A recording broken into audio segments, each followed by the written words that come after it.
War. It doesn't just destroy cities, it destroys childhoods. Reuben was only 5 when the fire fell from the sky, and the world he knew vanished in a night of screams and silence. Sound of distant explosions fading into silence. His father gone. His mother's last words, a whisper lost in the smoke. "Run, my son, run."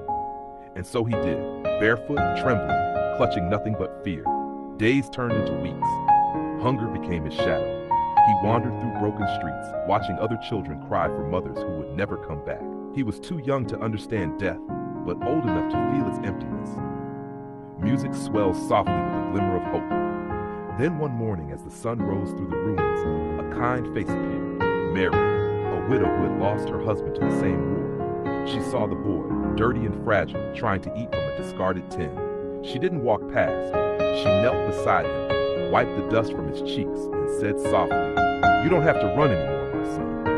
From that day, Mary became the mother the war had stolen. She gave him food, but more importantly, she gave him love. She taught him to read from the only book she had left, her husband's Bible. And Reuben, with eyes full of curiosity, began to write his own stories of pain, hope, and healing. Sound of pens scratching on paper, soft rain outside a window. Years passed. Reuben grew, not in wealth but in wisdom.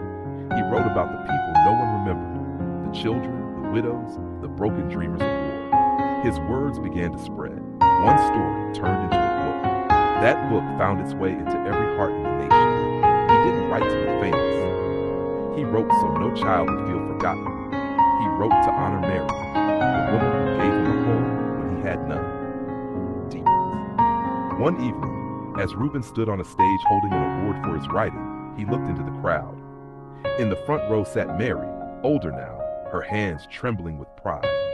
Tears glistened in her eyes as Reuben said, "This award belongs to the woman who taught me that love can rise even from ashes.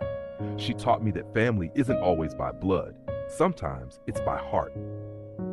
The crowd stood in silence, then rose in thunderous applause, and Mary smiled, her heart finally at peace. Soft outro fading into quietness, Reuben's words became light for thousands lost in darkness. From the ruins of war, a writer was born. And though the world once took everything from him, love, in the hands of a widow, gave him back his life. Fade out, sound a pen writing the last line of his book. On screen text, "The greatest stories are not written with ink, but with the scars of the soul."